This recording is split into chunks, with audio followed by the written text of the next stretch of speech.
Kelompok kriminal mengumpulkan uang perlindungan di pasar. Siapapun yang tidak mau membayar, jangan berharap bisa berbisnis. Maka semua orang dengan patuh membayar uang. Ketika dia mendekati stan wanita, tidak disangka kelompok kriminal tidak hanya tidak meminta uangnya, tetapi juga meminta rekan-rekannya untuk menyerahkan seluruh uang perlindungan yang baru saja dikumpulkan. Lalu dengan hormat menyerahkan uang itu kepada wanita, dan meminta agar wanita itu tidak menganggapnya sedikit. Wanita itu langsung bingung. Baru kemudian dia tahu dari mulut pria itu, bahwa dia telah merawat seorang pasien koma selama 6 tahun. Kisah merawat dengan penuh kasih selama 6 tahun sudah tersebar di luar. Pemimpin kriminal sangat menghormati wanita yang berjiwa mulia seperti dia. Itulah mengapa dia memberikan uang kepadanya. Setelah itu, dia bahkan memperingatkan semua pedagang lainnya, untuk tidak menyakiti wanita. Jika tidak, mereka akan berurusan dengannya. Para pedagang itu mengangguk setuju setelah mendengarnya. Wanita itu langsung tersentuh. Dia tidak pernah menyangka bahwa seorang asing bisa memberikan kebaikan sebesar itu padanya. Namun keempat anak perempuannya bahkan tidak menghormatinya. Bahkan pada hari pemakaman suaminya, untuk memperebutkan lebih banyak harta warisan, mereka membuat kekacauan di rumah, mengosongkan semua barang berharga di rumah. Akhirnya keempat anak tersebut bersatu. Mereka memaksa dia menyerahkan semua tabungan pensiunnya. Melihat keempat anaknya yang hanya peduli pada uang, dia merasa hidupnya tidak berarti lagi. Pada hari itu dia mencari pohon untuk mengakhiri hidupnya, berencana untuk mengakhiri semuanya. Namun pada saat itu, dia melihat seorang pemuda terbaring di tepi sungai, terus meminta pertolongan. Dia dengan kebetulan menyelamatkan pemuda itu. Namun pemuda itu mengalami cedera parah di kepala. Dia terus dalam keadaan koma. Melihat pemuda begitu muda, dia tidak tega membiarkannya terus tidur seperti itu. Meskipun bukan keluarga, dia tetap merawat pemuda itu, dan mencari nafkah dengan berjualan di pasar sayur. Selalu mengumpulkan biaya pengobatan untuk si pemuda. Ingin membuat si pemuda sadar. Sudah merawatnya selama 6 tahun. Namun dia tidak tahu si pemuda ini adalah ketua dari grup Hengjin. Ketua Dewan Direksi Hengjin Group, memiliki kekayaan miliaran. Dan istrinya, selama bertahun-tahun juga terus mencari keberadaan si pemuda. Sementara di sisi lain pada saat itu, 4 anak perempuan mengetahui tentang Hengjin Group, ingin mengambil tanah leluhur di rumah mereka. Pihak lain bahkan bersedia mengganti dengan 1,00075. Hal ini membuat keempatnya sangat senang. Merasa mereka akan menjadi kaya. Meskipun berencana untuk pulang segera, memaksa ibu untuk menyerahkan sertifikat rumah. Saat wanita pulang ke rumah, dia langsung bertemu adiknya. Keluarga sudah menunggu lama di sana. Adik melihat betapa sulitnya kakak selama bertahun-tahun merawat orang asing. Hidup dengan begitu berat. Sekali lagi ingin meyakinkan kakaknya untuk berhenti merawat si pemuda. Lagi pula, apakah si pemuda bisa bangun juga masih menjadi tanda tanya. Dan selama bertahun-tahun ini dia merawat si pemuda. Sudah bertengkar dengan 4 anaknya. Saat ini sang adik hanya khawatir bahwa kakak tidak akan memiliki seseorang untuk merawatnya dan mengantarkannya ke akhir hayat. Namun wanita yang sangat kecewa dengan anak-anaknya, sudah tidak berharap anak-anaknya akan merawatnya di masa tua. Tentu saja tidak akan mendengarkan saran sang adik. Sekarang dia hanya berharap si pemuda bisa bangun lebih cepat. Sang adik juga sudah tahu kakaknya tidak akan mendengarkan nasihatnya.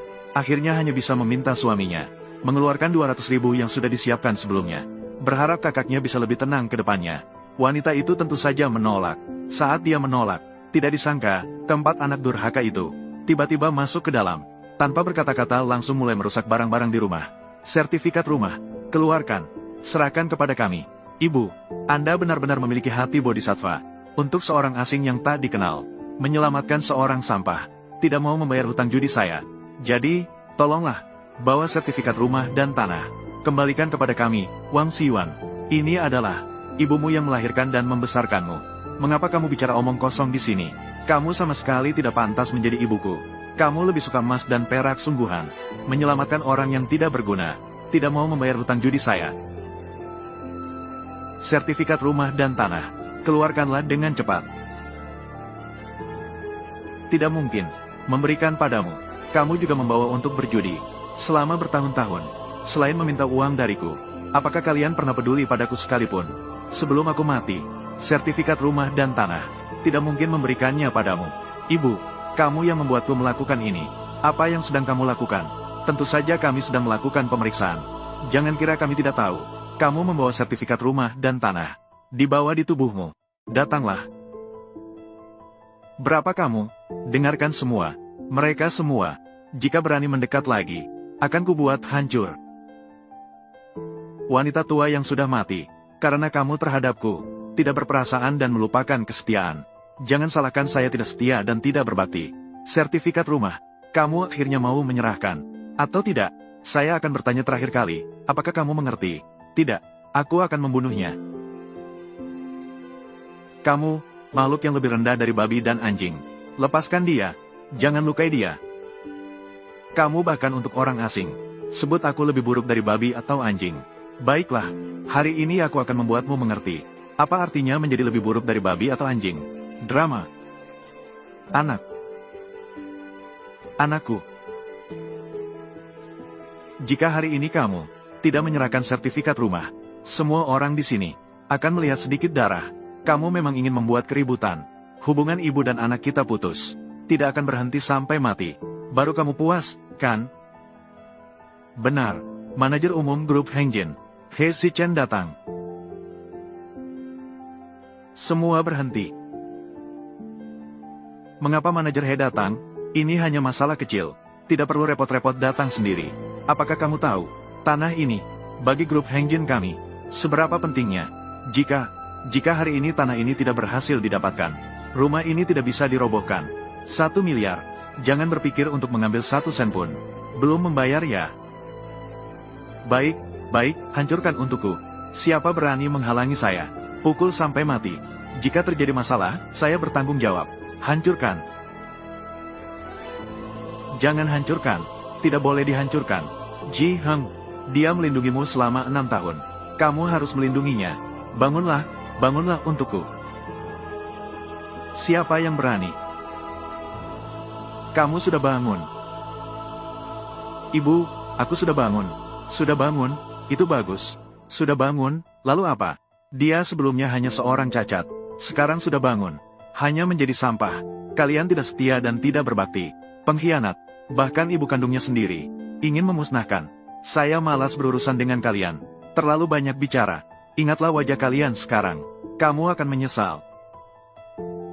Aku melihatmu menjadi vegetatif selama 6 tahun. Apakah otakmu rusak?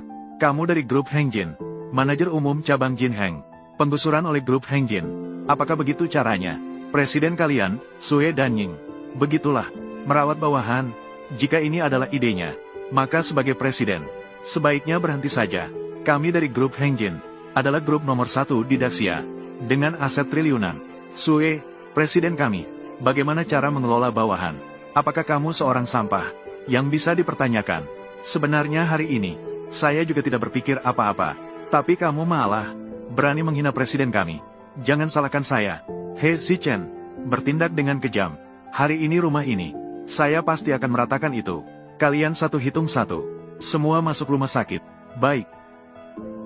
Sangat baik. Hengjin Group luar biasa. Manajer cabang Hengjin Group. Bahkan lebih luar biasa. Hari ini saya ingin melihat. Tanpa aku, bisakah rumah ini dihancurkan? Pinjam ponsel sebentar. Sayang, aku, Ji Heng sudah pulang. Suamiku, Ji Heng, sudah pulang. Cepat, ikut saya menyambut kepulangan suamiku. Telepon. Apa gunanya kau menelepon? Kau tidak akan memberitahuku. Apakah kamu yang menelepon Sue? Seorang tumbuhan sampah juga berani mengancam saya. Apakah kamu benar-benar mengira saya takut? Dia sudah menjadi tumbuhan selama 6 tahun. Apalagi yang dia miliki? Apakah kamu mengenal presiden pertama Daxia, Sue? Tentu saja. Hei, dia hanyalah seorang tumbuhan. Kalau bukan karena orang tua ini merawatnya, dia seharusnya sudah mati 6 tahun yang lalu. Apakah dia benar-benar pikir kita takut padanya?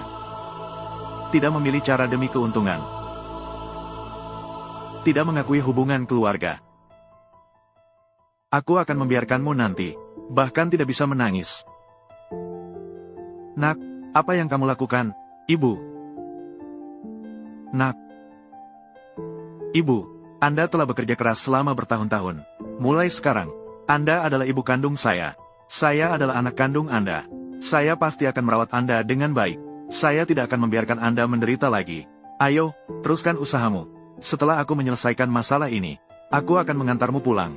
Agar kamu bahagia, menjadikanmu sebagai ibu paling bahagia di dunia.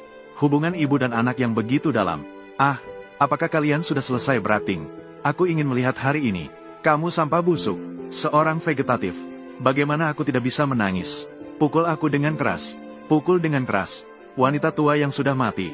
Jika kamu menganggap vegetatif ini sebagai anakmu, maka mulai sekarang, kita putus hubungan. Memutuskan hubungan ibu dan anak. Pukul aku dengan keras. Pukul dengan keras. Dan kamu, Aku akan segera membuatmu tahu. Apa artinya hidup tidak sebanding dengan mati? Kamu ingin siapa yang hidup tidak sebanding dengan mati?